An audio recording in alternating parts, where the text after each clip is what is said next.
Conversion area mga boss. Update tayo ngayon sa mga unit dito na kino-convert. Titingnan natin kung ano ng mga kalagayan dito sa conversion area mga boss. Ito dito banda, ito na yung mga unit na i-convert pa. Yung iba ay nasimulaan na sa pag-convert dito sa yarda ng Jason Vehicle Trading. Ayan mga boss. Good morning, welcome to my channel, Bobby's World. Mga boss, update tayo dito ngayon sa conversion facilities ng Jason Vehicle Trading. Ayan o, nakikita natin dito sa loob ng conversion area, klase-klase ang mga iba't ibang mga unit doon na kino-convert ngayon. At titingnan natin kung anong mga unit na ito na ayan o, nandito sa loob ng conversion area. At bago tayo mag-ikot mga boss, sa bago pa sa aking channel, huwag kalimutan mag-like and subscribe. And i-click nyo rin yung notification bell para lagi tayo updated sa ating mga latest video. Ayan na mga boss, ikot na tayo sa mga unit dito sa conversion area. So ito yung area ng conversion facilities mga boss sa Jason Vehicle Trading. Doon conversion facility din yung maliit na lugar na yon. May mga unit doon na kino-convert ngayon. At dito yung mga finish na tapos na sa conversion. Tapos punta tayo dito ngayon sa loob ng conversion area. Ayan. Unahin natin itong unit ito mga boss. Ito ay Suzuki Espacia. At ngayon ay tingnan natin ang kalagayan dito. Ano? Ito kino-convert dito. Dito na yung ano, yung steering wheel na install na. So ito pa yung ginagawa pa dito pag tapos ng kanyang baki-baki niya. So ayan. Ito yung master converter dito sa Jason Vehicle Trading mga boss. Ayan o. Hanapin lang nyo ito dito. Si Arnold the Great. Ayan. Ito yung Suzuki Espacia. So tapos na ano na yung kanyang steering wheel na kabit na. So ito na ang kanyang kalagayan. Assemble na lang ko lang. Ayan o, tapos na. Tapos na ang conversion area unit na ito sa pag-convert. Ayan o, Suzuki Espacia ang unit ito. Turbo 6 engine ito mga boss. Semi-hybrid ito mga boss. Semi-hybrid ang unit ito. Suzuki Espacia. At ito sa kabila, itong DE64W. Ito mga boss, DE64W na Wigon. Ito pa ang kalagayan ng DE64 mga boss. Ito pa. So hindi pa tapos ang paglipat ng steering wheel itong DE64. So, ang baki-baki niya dito na. Na-install na yung kanyang bracket sa baki-baki. Pupunta doon sa loob. Ayan mga boss. At ito dito yung dashboard ng Espacia. Yung dashboard. So ito rin dito. DE17. Itong nandito. Tingnan natin ang kalagayan ng DE17 na ito. Na-install na kanyang steering wheel na dito na sa left hand drive. So ang kanyang function sa kanyang power window nandito na, nalipat na. Dashboard niya ayan, nalipat na rin. So okay na. Ano na, naka left hand drive na ito mga boss. Itong unit na ito. Ayan o. Ang kanyang pedal okay na. So tapos na ito sa conversion. So kita natin itong kanyang itsura mga boss. Power side mirror, power window. Itong unit na ito. Ayan o. At ito dito banda, ito yung master converter dito ng mga dashboard dito sa Jason Vehicle Trading. Kung magpa-convert kayo dito, ito lang ang hahanapin ninyo. Nagko-convert ito ng mga dashboard dito. Ayan o. Dashboard. Ito yung kanyang ginagawa na dashboard. Ayan o. So, lipat tayo dito sa kabila. Itong Jimny. Itong Jimny ay nalipat na rin ang kanyang steering wheel. Oh. Ito na ang kanyang steering wheel. At ang kanyang function dito sa loob. Ayan, may baki-baki na. So, baki-baki tayo mga boss. Ang conversion natin dito sa Suzuki Jimny. Ayan o. Tingnan natin, baka makita ninyo yung may-ari nito. Ayan. Nalipat na, malapit na itong matapos. Ano na lang, dashboard na lang ang kulang. So ang steering wheel nandito na. Shifter niya prestado na. Kanyang shifter. Ayan mga boss. So ganda ng pagkagawa nito. Itong unit na Jimny. Kinis pang flooring sa Jimny nito mga boss. So bukas ito, tapos na ito bukas. Itong Jimny na 4x4. Ayan mga boss. So lipat tayo dito sa kabila. Ito dito ay Suzuki Spazia. Spazia ito mga boss. Tingnan natin ang kalagayan ng Suzuki Spazia.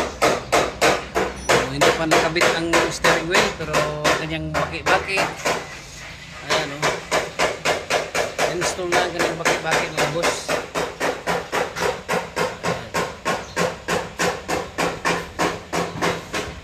Steering wheel, coupling, yun yung galing sa kanyang original na function. Yan, baki-baki mga boss. Yan, so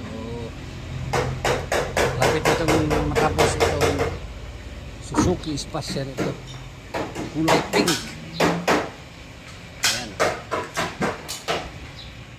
Lipat naman tayo dito sa isang unit. Ito Suzuki Hustler.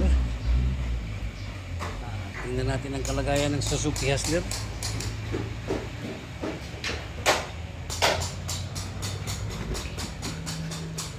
Ito. Mayroon ng ano sa steering wheel niya, convert na ang kanyang baki-baki. Ayan o. So ayun. Yung kanyang steering wheel doon ikakabit. Diyan ang pedal niya, andyan na foot brake, brake at saka accelerator pedal. Ayan na ito, Suzuki Hustler. So ang ganda rin ng pagkagawa nitong conversion mga boss ng Suzuki Hustler. Ito at lipat tayo dito sa kabila. Ito mga boss, Suzuki Hustler din. Ayan. Suzuki Hustler. Tapos na. Nalipat na ang kanyang steering wheel. Ito na ang kanyang hitsura. Lipat na ang steering wheel mga boss sa Suzuki Hustler na ito. Ayan o. So finish na. At bukas ito ay papunta na ng painting area. Itong Suzuki Hustler na ito. Ayan. Ayan ang master converter dito ng Suzuki Hustler. Oh. Si Nokins baby. Ayan. At dito sa kabila, meron din ditong Nissan Rocks. O, tingnan natin ang kalagayan ng Nissan Rocks mga boss. Nissan Rocks ito dito. O, tapos na ang kanyang baki-baki mga boss. Steering wheel na lang i-install dito. Ang steering wheel, baki-baki niya, tapos na sa conversion. So Nissan Rocks ito mga boss. Itong unit na ito. Dito naka full wheel na. Ayan, full wheel na mga boss. Ayan.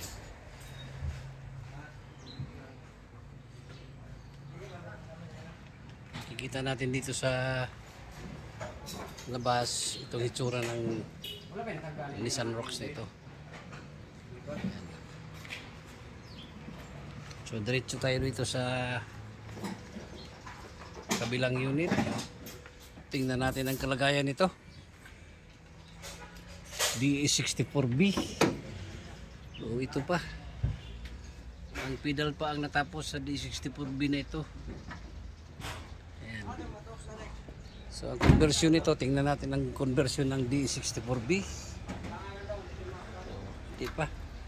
Hindi pa nasimulaan ang kanyang pag-convert mga boss. Ayan. Dito tayo mga boss. Mayroon tayong isang unit ito na ready to pull out na yata ito. Tingnan natin. Hindi pa natapos ang kanyang steering wheel pero nalipat na ang kanyang dashboard. Ayan o.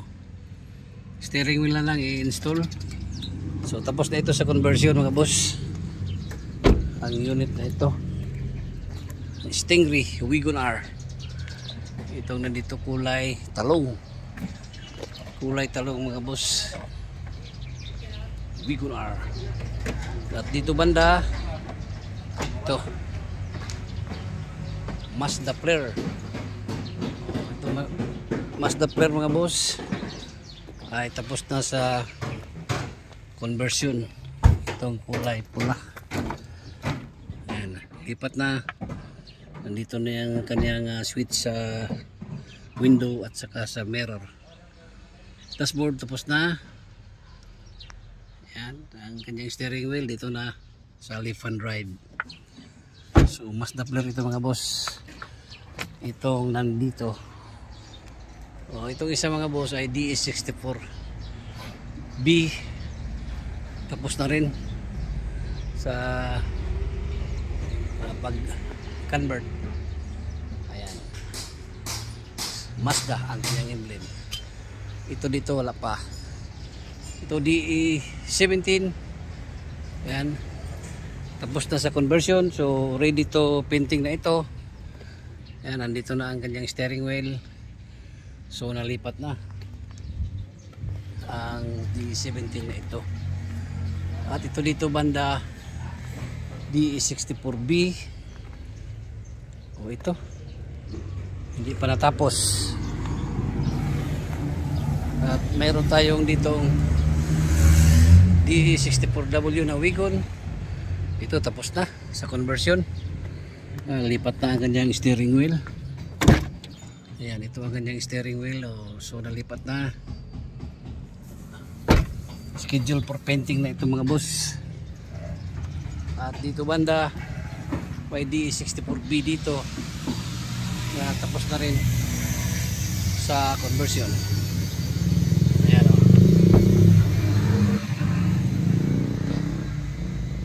Left hand drive na mga boss ang DE64B na ito.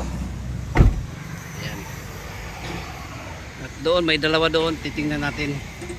Boss, mayroon din tayong Mazda Flare dito na kino-convert. Ayan. So simula pa, starting pa lang ito sa pag-conversion itong Mazda Flare kulay black. At dito sa kabila Suzuki Spacia. Ayan. Lipat na ang steering wheel ng Suzuki Spacia mga boss. Tsaka yung kanyang shifter. Malapit ito matapos. Ayan o. So installation lang sa mga accessories. Tapos na ito. Ayan. Convert na ito sa left hand drive itong Suzuki Spacia. Ayan mga boss. Banda mga boss. Marami pa tayong mga unit dyan na nakapila. Marami pa tayong mapagpipilian ng mga hinog dyan sa mga unit na yan. Ito first row at saka second row and third row. Dito sa yard na ng Jason Vehicle Trading. Ayan. At At natapos na tayo sa pag-update sa mga unit dito sa Jason Vehicle Trading. Baka andito na yung mga unit niyo. At least nakita na niyo ang kalagayan ng mga na-convert na dito na mga unit sa yarda ng Jason Vehicle Trading. At hanggang dito na lang muna tayo mga boss. Once again, good morning, bye bye and God bless.